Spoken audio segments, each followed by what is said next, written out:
Matter. Okay.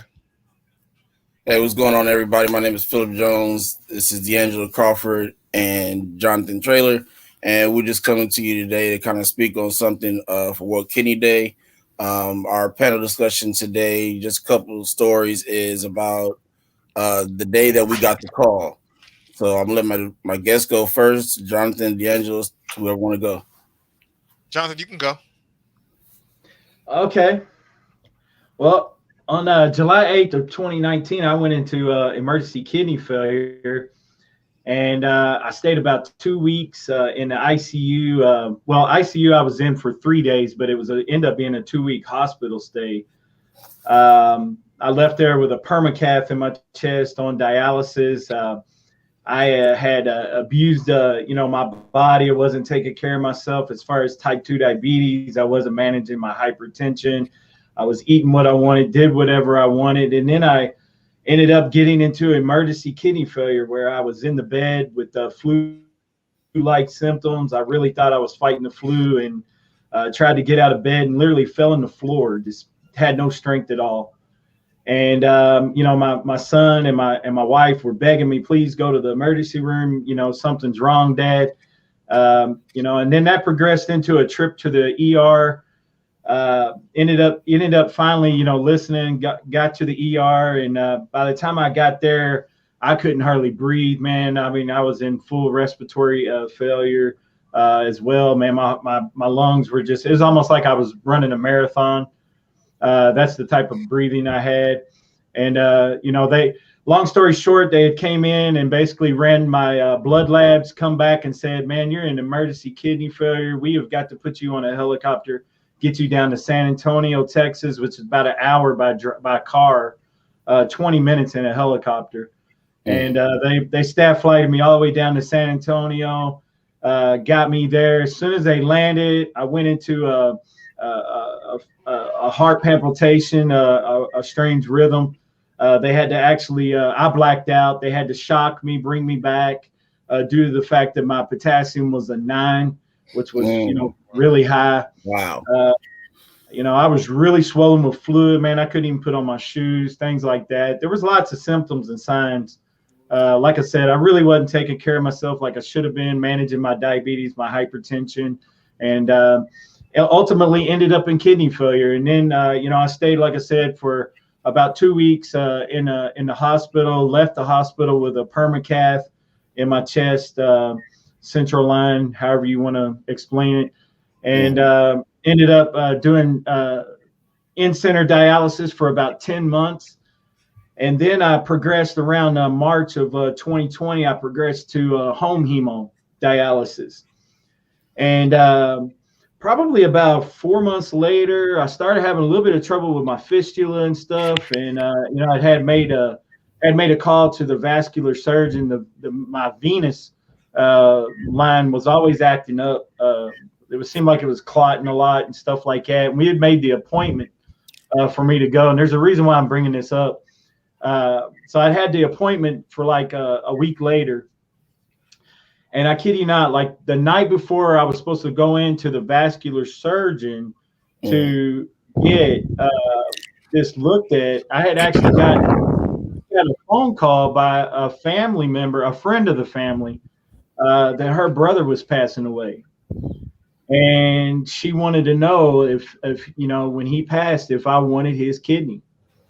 And man, you talk about a mind-blowing phone call. Like I was warned by my advocate that whenever the phone call would come, that it would come at a time that I was not thinking about it. And sure enough, man, I mean, I got that call and it totally like blew me away, man. I still remember her calling me saying, hey, my brother, he's not doing well. And we want to know if you'd like his kidney. And it was just, it was bitter. It was a bittersweet moment for me because it was really sad to find out that a friend of the family was passing away. And but on the flip side, also, it was a window of opportunity for me. And so I actually, when I hung up the phone with her, I told her, I told her yes, but I feel a little bit nervous about the situation. So I actually called and reached out to my advocate, Kent Bressler, and I spoke to some other advocate friends and, kind of discussed it with them and told them the situation. Mm. And, they all said the same thing. Look, somebody's going to get that kidney. It needs to be you. It was presented to you. You need to take this kidney. Your O blood type. So the wait time for deceased donors at San Antonio I was being told was 6 to 8 years. Mm-hmm. And O negative blood type, and you need to take this kidney, Jonathan. You need to. So I went back. I talked with my wife, and I told her, I said, you know what, we need to take his kidney. And so I actually got a phone call finally from Methodist at about 11 o'clock at night. Okay, 11 o'clock at night. They're like, hey, are you aware that there's a possibility of this kidney? They're wanting to direct donate to you. And I'm like, yes, I'm aware about it. Yes. And they went over all the risks and all the, potentials of, things that could happen. And then they basically told me, they said, be here at 6 o'clock in the morning. And so from 11 o'clock at night, getting that phone call 11 o'clock at night to be there at 6 o'clock in the morning, you can imagine the anticipation that I had. I didn't get no rest at all, toss and turn. I was excited, but anxious and apprehensive and didn't know what I was about to get into. All I knew is I was going to be getting a life changing, event was fixing to happen for me. As I explained a little bit, that I went into kidney failure. That was in 2019, that was a life altering change that happened for me. And then now I'm fixing to have another one, in 2020. And there was some things that I had to be concerned about. COVID was going on. So it was, it was just, there was a lot of things that I had to think about to go ahead and accept this kidney and with all the risks and stuff. But you know what? I went in 6 o'clock in the morning and they got me all prepped. And of course, like I said, I was nervous and everything, but one of the things I'd like to tell you is they had told me my surgery was scheduled for like 1 o'clock in the afternoon. And I was all, nervous anyway. And then finally they came in the room around 12 o'clock. I noticed they hadn't came and got me yet, because normally they'll start, get you back here in the pre-op and all that, get you all prepped and everything. Right. And they came in and they said, there's a delay. Your kidney didn't make it on the flight for whatever reason. And your surgery is being rescheduled for 7 o'clock at night. So I was like, oh man, like for real? And they're like, yeah. And so that made me even more like nervous because of that ordeal. Because I'm like, man, I'm finally about to get this kidney, and then they're coming in and telling me I got to wait till 7 o'clock now. So and then there was also some other things going on. They wouldn't allow my wife to come in, and she wasn't allowed to wait. And actually, at some point, she was waiting in the car because of COVID. Mm-hmm. So I was in there by myself. I didn't have any family members around, and we're people of faith, so we always pray and have prayer before anything like this happens. And it was like none of this stuff was happening, before surgery. So I had to kind of handle some of it on my own and pray for myself and all that stuff. But I ended up having the surgery. I'll tell you, the one thing I remember, and I still remember this over a lot of different things, is my mentor told me, he said, look, don't get excited until they wheel you into that OR. That's when it's fixing to go down. It's fixing to happen.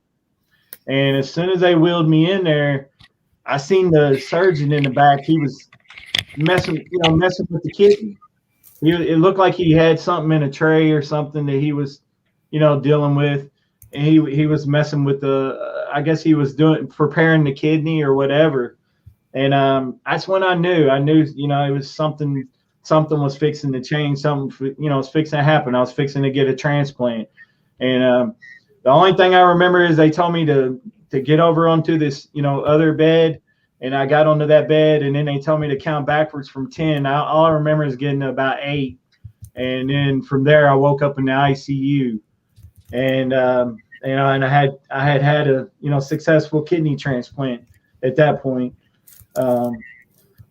So yeah, it was definitely exciting. I remember the very next day, like after I'd woke up in ICU, man, they got me up walking around and get me moving. even though I was in, pretty bad pain, they had me on some pretty high level medication. I guess whatever it was, morphine, Tylenol 3, one of the two.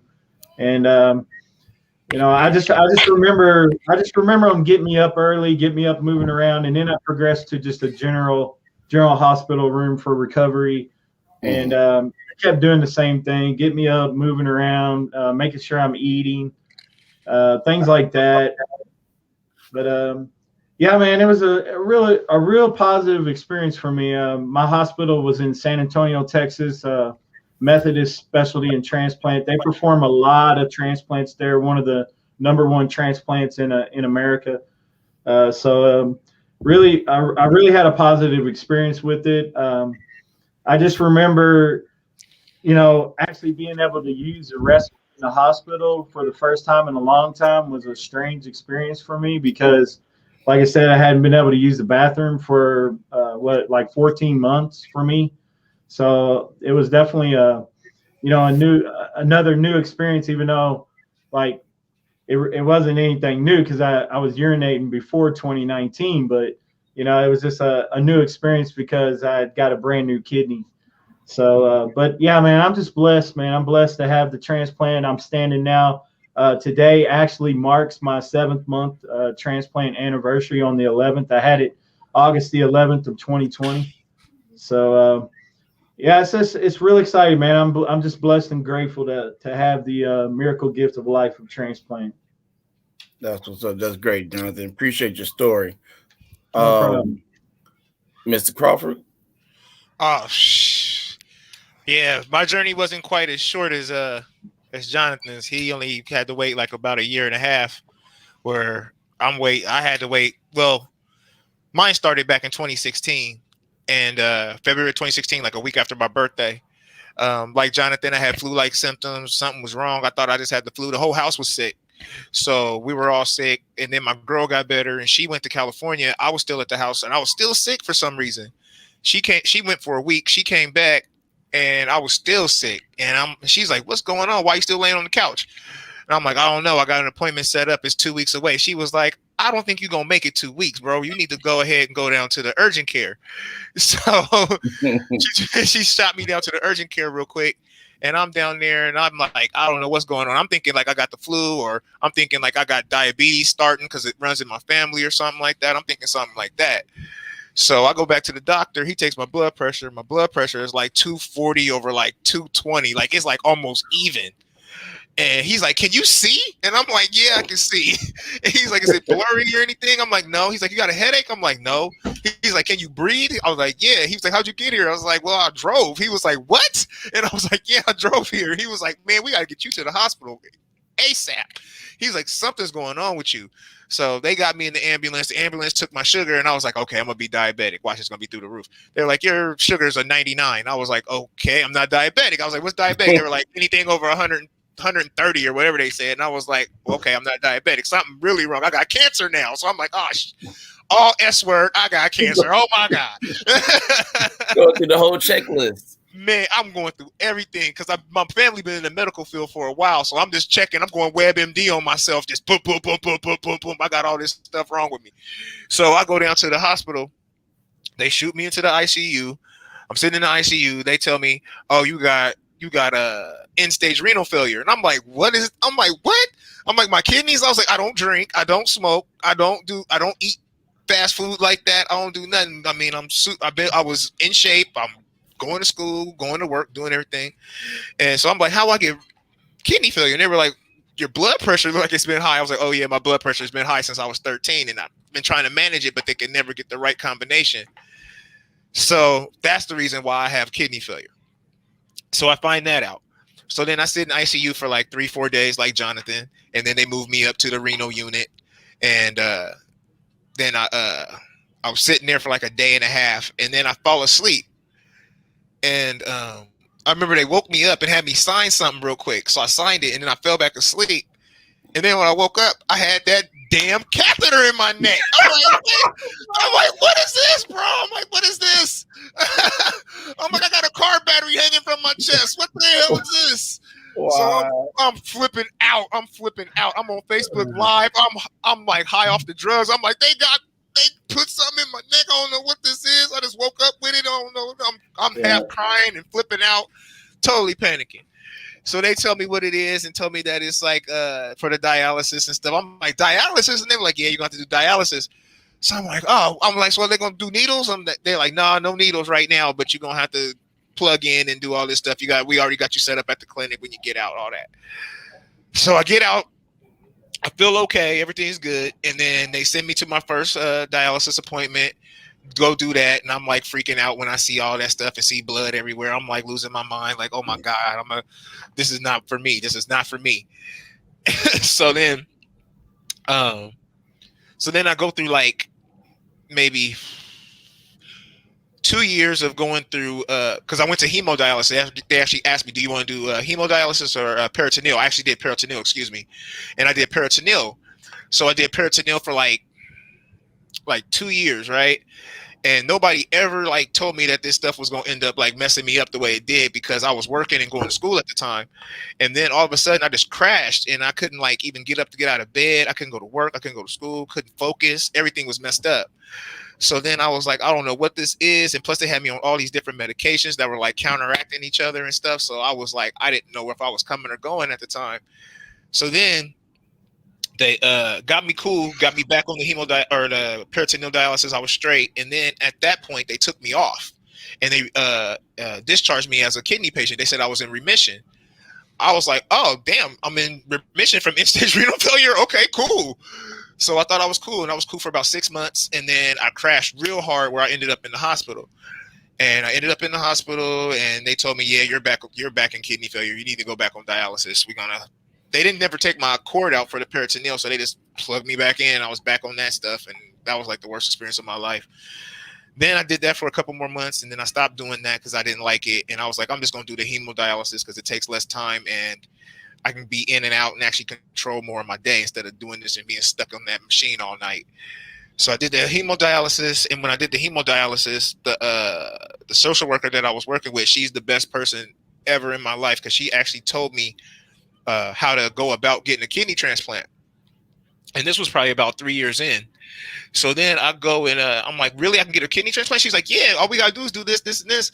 So I fill out all the paperwork and I'm doing everything. And she's like, we're going to get you tested. So then they got me tested and everything. And I did that like in February of 2020. I did that in February 2020. So I did that, and then everything was good, but they got mad at me because I used marijuana for medicinal purposes and going to sleep and eating and all that stuff. And I didn't have a prescription. So they were like tripping on me and trying to deny me and delay me, telling me I had to stop smoking marijuana. So then my nephrologist, he was like, damn all that. I'll get you a card for that, and then we're going to get you on the list. So he got me a card, and then like magically I was on the list. And it took me like 10 months because what they did was they had me go through this mental evaluation. They had me go through this drug evaluation to make sure I wasn't a drug addict and all this crazy stuff. They had me going through all this rigmarole, right? And I'm like, I've never even seen my parents drink before, bro. I don't even know what you're talking about. All I do is smoke weed. I eat a sandwich and I go to sleep on the couch. You know what I'm saying? Like I'm not even nothing wrong to nobody. So then I passed all that stuff, and then like I said, I got the card from the doctor, and that was in like August, and then I went through the vaccinations that I had to go through, and that took me until November. And then at the beginning of December, they said, okay, you're on the list. It was like December 10th that I got on the list, December 10th of 2020. And I'm just chilling at the house. I haven't even gotten the paperwork from OHSU because I'm in Oregon. I haven't even gotten the paperwork from OHSU to tell me what I need to do to prepare and stuff. They just told me have a bag packed, but you're on the list. And I'm still waiting. They were like, your packet's going to come, all that stuff. I know, Jonathan, you know that packet they send you with all that stuff in there. So I'm sitting there the next week, right? It's like the 16th. I'm sitting there waiting, and I'm like, for some reason, my phone was dead. And I was like, oh, I got to charge my phone because they said that somebody can call it any time. So I'm just saying it, and I just plug it in, right? So I plug it in, and then my daughter goes and gets the mail, and the packet's in the mail. So I'm reading the packet. I'm like not even halfway through it. And I see I got a voicemail.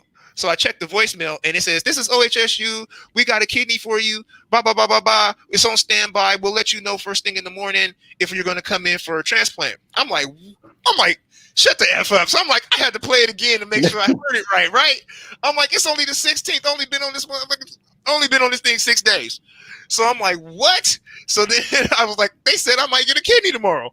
So then they were like, go to dialysis, do what you got to do. I'm like, all right. They're like, we'll call you during dialysis. So then I go to dialysis at 4:30 in the morning. So I'm going to dialysis and I'm telling the people that they might call. And right when I get ready to sit down in my chair, I just got through taking my weight and all that. I get ready to sit down in my chair, my phone ring, and I'm looking at the number and I'm like, oh shit, it's them, right? Excuse my language. I'm sorry if I offend anybody. No, it gets emotional. It's none of your business. But yeah, I was like, oh shit, they calling. So I pick up the phone and my nurse is standing right by me. And they were like, yeah, we found out this is a match. You're good to go. Are you at dialysis right now? I was like, yeah. They were like, okay, just finish your dialysis session and then come in right after that. And I was like, I haven't even started yet. They were like, yeah, just finish it. Just finish it and then just come on in after you're done. And I'm like, what? So then I'm like, I jump up and down. Like I literally jump up and down like a boy that got a new bike for Christmas, bro. I'm like, I got a kidney. I'm out of this bitch. That's the thing. Because I was like, because dialysis was like jail to me. I felt like I was on like death row in that moment sometimes. So then I did the dialysis. Everybody's hugging me and stuff and clapping and all that good stuff. And I leave. I go to the hospital, and they check me in. Everything's all ready, and they tell me your transplant's going to be at like 3. So I'm like, okay, cool. So I'm sitting there and I'm like, and unlike Jonathan, I wasn't excited. I was excited, but I wasn't. I was like, something's going to happen. I was waiting for the other shoe to drop. I was waiting for him to say, oh, your phosphorus is too high. Your blood pressure ain't right. Your albumin is low. I was waiting for any excuse for them not to get this to me, right? So I'm sitting there and I'm like, okay, I'm sitting there. And I've been having a problem with my phosphorus for a couple of months before that. So I'm like, I know my phosphorus is probably still high. And they come in, they're like, okay, we're ready to take you to pre-op. I'm like, what? I'm like, everything's cool? You know, I'm like, everything's cool? They were like, yeah, everything's great. You're ready to go. And I'm like, okay. So then we go to pre-op. We get that all squared away and everything. We cool there. And then I go into the operating room. And I'm like, whoa, this is really about to happen. I'm still awake at this point, and I'm like, it's about to happen. And they asked me, what song you want to play? What song do you want to play while we're doing while we're starting the transplant? And I was like, y'all gonna laugh at me too. I was like, I want Elton John, and they were like, what? I was like, I want Elton John. I want the Still Standing song from the Sing movie. And they were like, for real? And I was like, yeah. So they played the Still Standing song. Y'all need to listen to that. Y'all actually understand it when you actually listen to the words.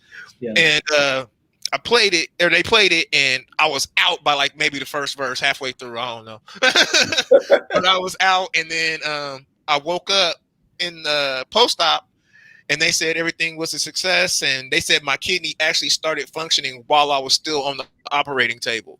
So they said it instantly took, like, as soon as he did the last stitch, it just started, I'm all over the table with it.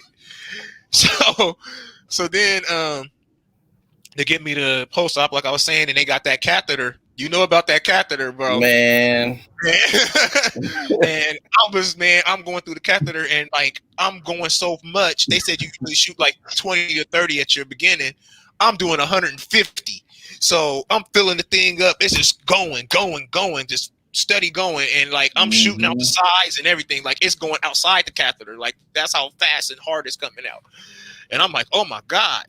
So then after all that, they had me do the walking, like you said, Jonathan, every day, get up, walk around, go up the stairs. Since I had stairs in my place, they were like, walk up the stairs and try to practice and all that good stuff.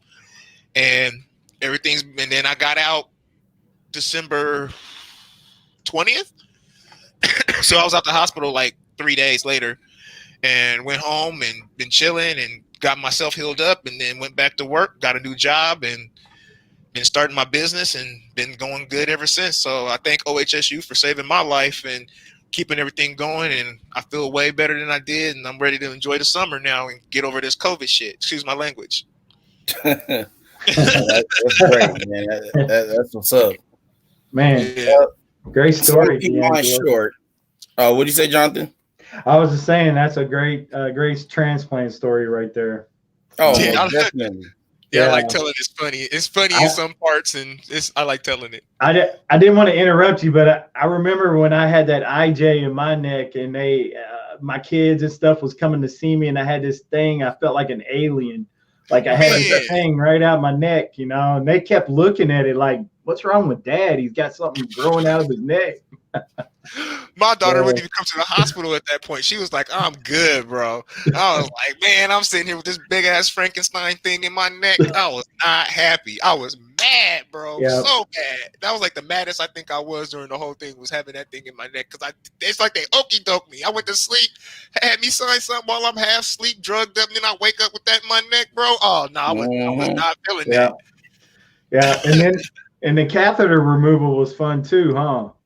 Yeah, when they pull it out before you leave the hospital, that little it's like ugh. Yeah, That bothered me. It bothered me for like maybe a couple hours after that when I got home because it was like just so weird feeling.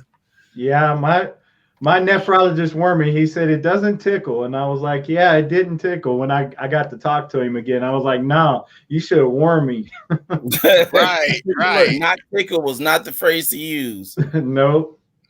Tickle is No. not the word. So, but you know what? Transplant has been a positive experience for me. I'd much rather take the medicine and the pills than do dialysis any day of the Right, week. So right. it's definitely been positive. So Yeah. Everybody that tells me that they have kidney failure or their family members going through it, I always try to recommend transplant. I'm like, have they even like considered it? Because don't let the doctors fool you into thinking dialysis is the only way, man, because that's that Medicare. And to be honest, I yeah, got my Medicare bills and uh my dialysis sessions were $7,600 a piece every time I went, and that's just to sit in the chair. That wasn't even including the needles and the yeah, medicines and all that. So it's like it's a Medicare grab, and if you healthy enough and you get yourself disciplined enough to get healthy enough to get a transplant, do that and get out that chair, man, because that chair is a prison and a death sentence, and don't live your life like that if you yeah, can help. Yeah, I try to tell people the same thing to go the route of transplant because, like, I'm on dialysis now. It's actually my second time. Mm-hmm. Uh, I had to go through my really quick story. It's not really quick, but I'm gonna try to make it. Because I told you guys 30 minutes. But I was diagnosed at 4 years old, chronic kidney disease and stage renal disease, and I had dialysis for a little bit when I first got out the hospital at 4 for about a couple months. They took me off. I worked on my I went lived my life on my two originals till I hit 16.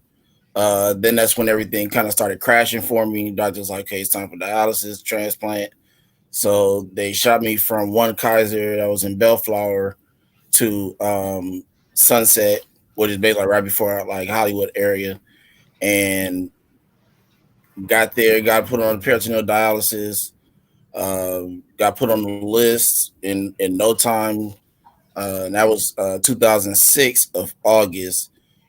February 2007, February 25th, 2007 at 4 o'clock, I got a call for a kidney. I remember because I was sitting in my room and I'm chilling, thinking, I got to go to school tomorrow. I'm like getting homework done and stuff. And then all of a sudden, I'm like, hey, it's a call for you.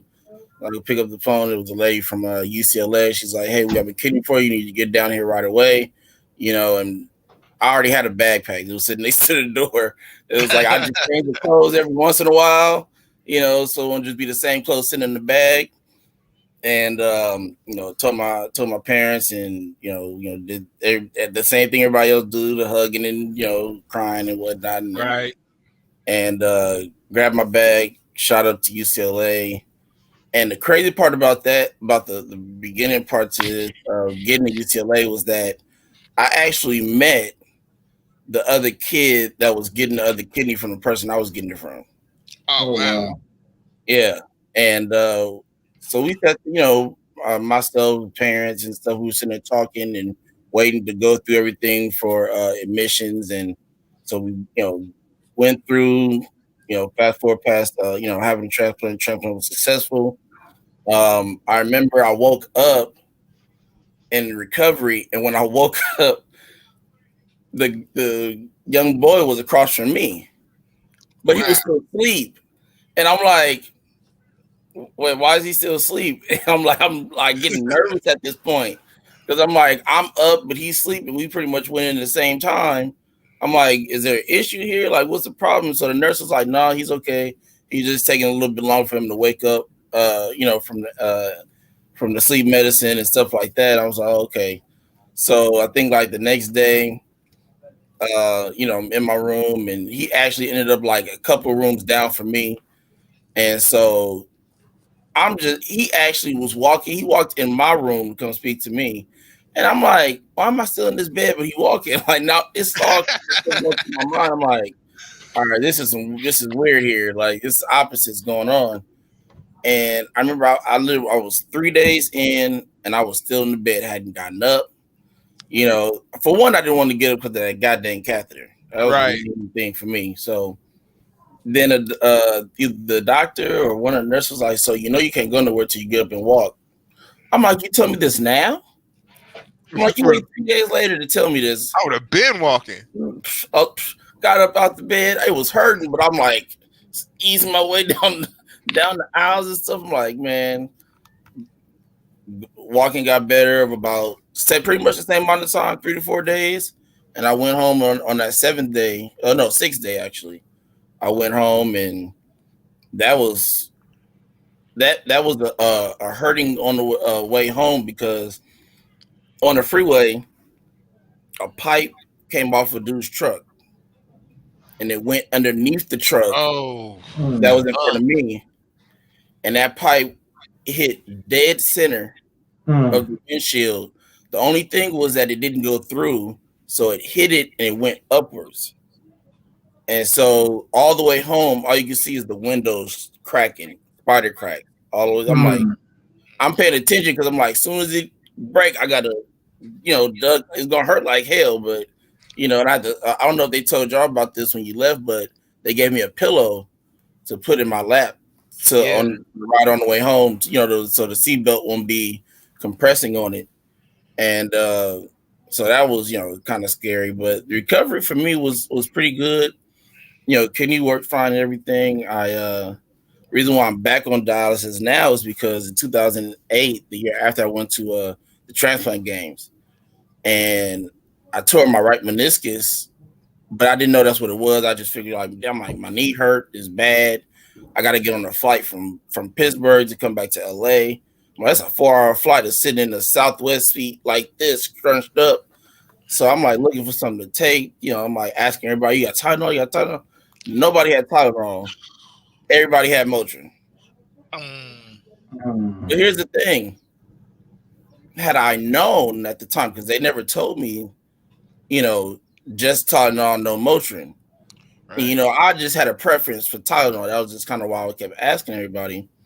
And I was like, man, whatever. So I take the Motrin, I'm like, I'm not going to be able to make it in this seat, with a torn meniscus, my knee swollen, it's thumping, it looked like a grapefruit, it's just all messed up. So I took, I think like maybe 2 of those.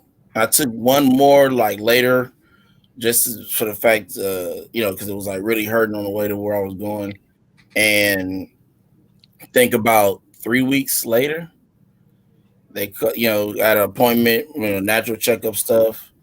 And he called me. He's like, yeah, you're going to acute rejection. We need you to come down here right now. And I'm like, okay. So, like I've been doing since I was 4, I fought it as long as I could, Then it got to 2010, and they were just like, yeah, this is a wrap. You got to go back on dialysis. And so because it was so far done, I was like, yeah, can I do peritoneal again? It was like, no, you got to go on hemo because you need it right now. Peritoneal, you got to wait for it to heal. You got to go through training and all that stuff you got to do. So, I'm like, okay. So what we gotta do? He's like, okay, yeah, you gotta do hemo. He's like, if down the line, things are getting better, whatever, or you're stable, we can make that change, stuff like that. So I'm like, all right. So um did my hemo. Now what's crazy is that hemo for me was the complete opposite from y'all. Um I couldn't function on hemo. And I was only on for 4 hours. And I couldn't Yeah. be it was like I went in Tuesday, Thursday, Saturday, but it was like I get off, I come home, I go straight to sleep. Yeah. Yeah, I do the same thing. That was exactly how I had no energy till like the next day basis. Nothing. I couldn't go to school, couldn't work. I couldn't do nothing while I was on hemo. So um, we realized that I was like, you know what? So I'm gonna go ahead and try this semester. So I remember it was 2014. Right before 2014, I ended up. No, it was 14. It's winter session, and I'm like, okay, well, I'm gonna go ahead and try. My school was down the street, so I'm like, cool. I ain't got to do all, get drove around or drive nowhere, nothing, just down the street.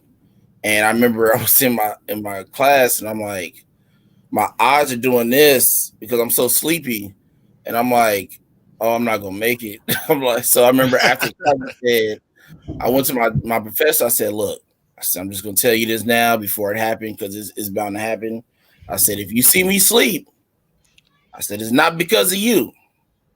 I said, I'm coming from dialysis. Literally, it's like unhook, jacket on, straight to class. Because class Right. started literally like 15 minutes after I get off the machine. Yeah. So I tell them, like, look, I'm coming from dialysis. So, I don't want you to think I'm intentionally being disrespectful, sleeping in your class, or you're born or anything like that. I'm like, it's just what I'm going through at the time. And so she understood. And I'm glad I did it when I did because the very next class period, I fell asleep. Yeah. And when I say I was in a deep, I mean, I was knocked out, snoring and all. And I happened to wake up right before the conversation happened in class, and you hear everybody laughing and stuff. And the teacher was like, don't bother him. He's like, he's cool. And I was about to wake up and I said, nah, I'm gonna go back to sleep. Right. Let's go ahead and put my head back down and go back to sleep since I'm cool. I'm acting like I didn't hear that, But yeah, that same year I switched back to PD, so I'm on PD still. And PD is so much better for me. I've been able to work, finished up 2 degrees, and I'm so PD for me, like I said, was the opposite, and I guess everybody's different. Everybody has their body takes things differently. So I don't, make it seem like, oh, PD is better. It's like, for me at this point, it's like whatever's better for your situation. Yeah, what Before I works was for you, always man. like, Yeah, totally. Yeah. Whatever works for you. I mean, you gotta have dialysis. You gotta have some form of treatment if your kidneys aren't working. So whatever works best for you. Yeah. So, yeah. No, that's correct for sure. Because at first I was like, PD. Anytime I see somebody on hemo, but then later on down the line, I started thinking, I'm like, well, maybe it just works better for them. So I would start asking when I see people that's on hemo or PD, like, how's this working for you? Have you tried this one? If I get a yes, I'll say, well, do you see a difference? That type of thing. Because at first, like I said, I was just like basically an advocate for PD. I'm like, That's how I was. PD. yeah. I was like, you ain't got to use no needles. You good. Right. You straight. Right. You ain't got no scars. All you got the scars, the little tube. You good to go. That's all you need. You ain't got to worry about something look like a snake in your arm, and right. Man, because I got a big crocodile bite right now. Look at that, man. Yeah, I was. It's crazy. I remember the first time I saw one of those. It was actually in Pittsburgh as well, at the transplant games, and we were playing against Team Pittsburgh, and he had one like literally all the way down. I'm like, and I'm like, I don't know if I need to guard this man or run, like, because I don't know what's going on. Because like I said, I had my original kidneys all the way to 16. I was only on PD for 6. I hadn't even been on hemo before. I knew of hemo because my grandmother had to go for some time at the end of her time. But that was, I'd never been inside or anything like that. So I'd never seen any of it. So when I first saw it, I had to ask him, like, hey man, like, what's going on with old dude over here? Like, Right. and so they had to, they explained everything to me. I was like, oh, okay. But by that time, we was already getting cheated and down 20 points. So it was like, it didn't even matter to me. So I'm like, I'm not even going to guard this man no more. I don't have to. So, but no, yeah, if you're an athletic person, man, transplant games is a great thing to go Yeah, I want to. to ask you about that. No, yeah, definitely. I'm pretty much done. Like I said, I'm on dialysis now, waiting. Um, I actually have a real small the story that goes into this. Kind of just like Jonathan's was. I actually got a call myself earlier, actually just over a year ago. Today, about a week ago or so, a friend of mine. Take that back 2 years ago.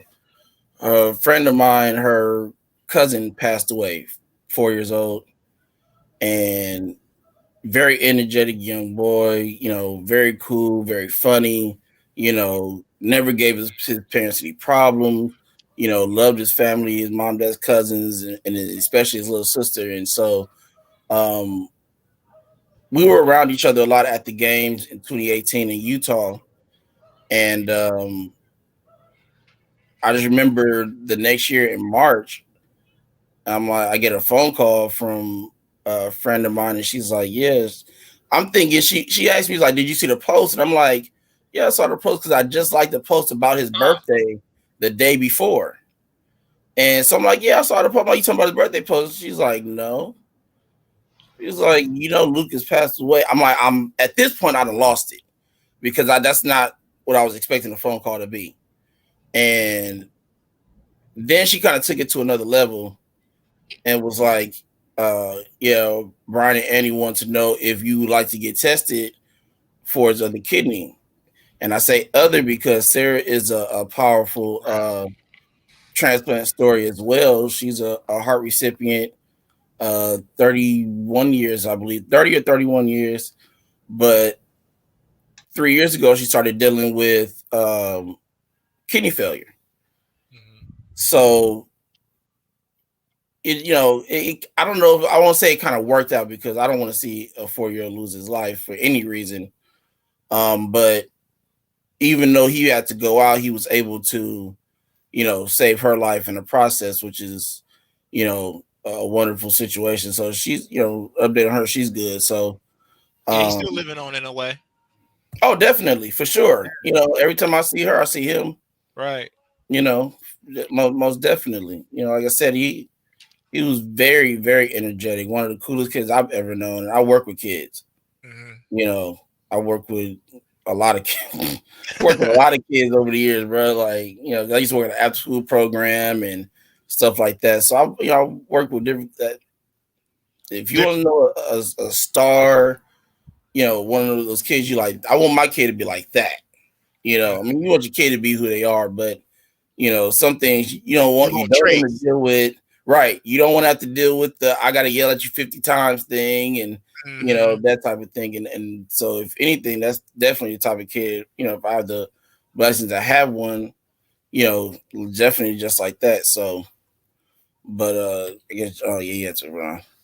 So I mean, if you got anything else, any story you want to tell, man, we chilling. So Man, nah, everything's. I mean, like I said, man, It's been almost 3 months. It'll be 3 months on the 17th, and I feel good. I just got that. I actually was scared of the COVID shot or the vaccine, but I went and got my second one Sunday, and I haven't had any symptoms or nothing, and I'm still alive. So I'm like, all right, we good. So Yeah, I I'm like, just got mine also. I go get my second one, I think this Friday actually. Not this tomorrow, but next week on the 19th, I okay, believe. And yeah. yeah, it's a lot of excuse me, a lot of people are scared about that shot and I'm like you either be scared about getting it and keep living because if it works, you'll know, or you can not get it and be more prone to getting it, to actually getting COVID down the line, even when it's not as big as it was, And over the past year. and the way my kidney doctor explained it to me, or my transplant doctor, they said it like it's not something that'll make you immune to COVID, but what it'll do is it'll stop you from dying from COVID. So you will still Right. get COVID, like if you get a flu shot, you still get the flu, Mm-hmm. but it's not as bad. So Right. that's basically what the COVID vaccine is. It's like the first one basically builds up your antibodies so you can fight it, and then the second one shoots in not the virus itself, but the little, you know how the coronavirus looks with the little antennas on it. Mm-hmm. They take the antennas off the virus, and it doesn't have any virus in it, but those are like the receptors, and they Mm-hmm. put that into the vaccine, and that's the mRNA. And what they Mm-hmm. do with that is that's what is used to shoot in, and then your body thinks it's coronavirus because they already got the antibodies to fight it, and they build more antibodies and they attack that vaccine, and Right. that makes you less susceptible or immune to the virus.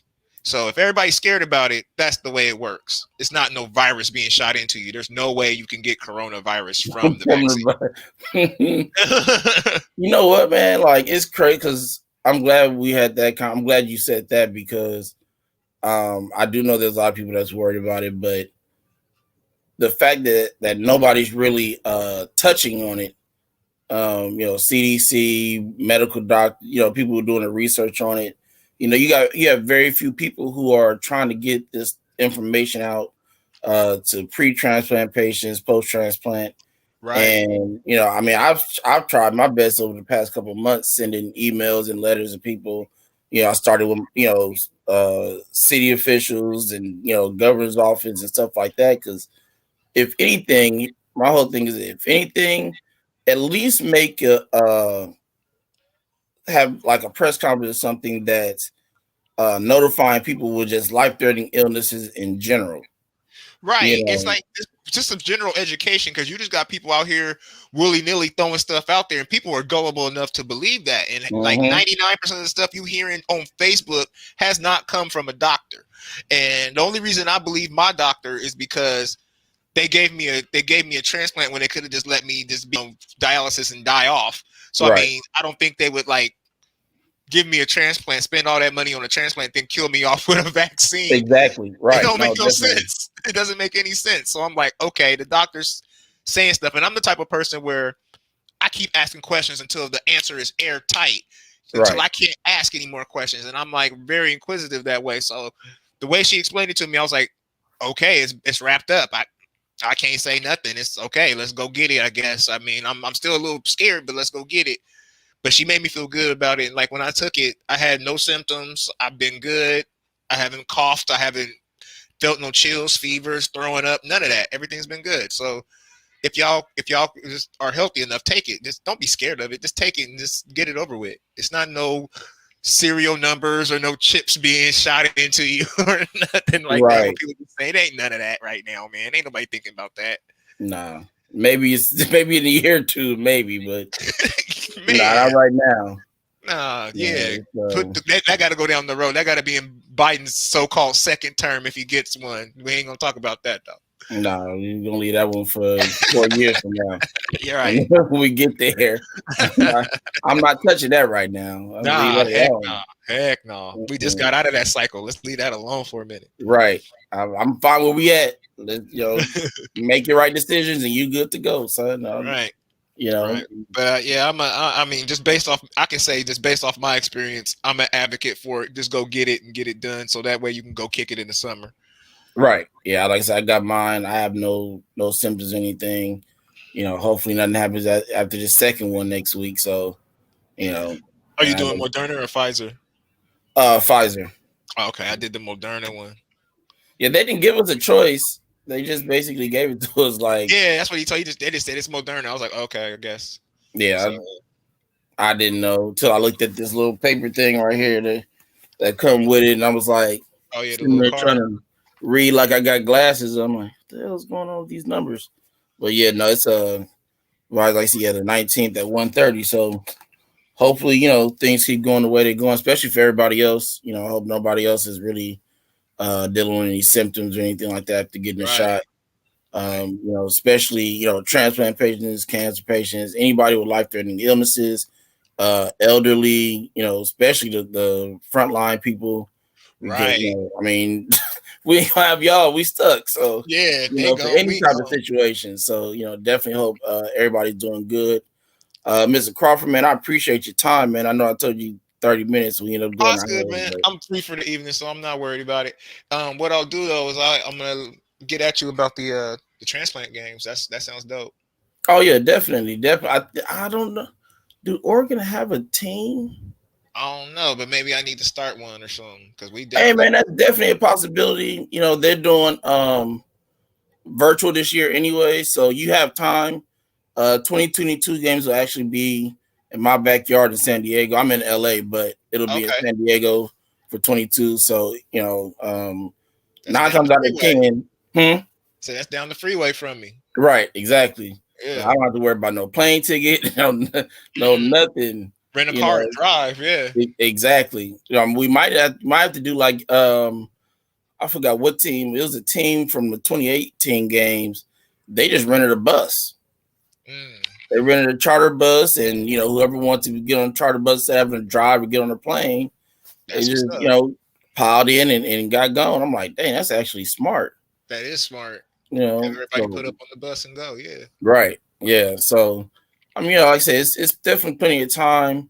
All right. Um, and what I'll do is I'll send you some info as soon as we get off of here.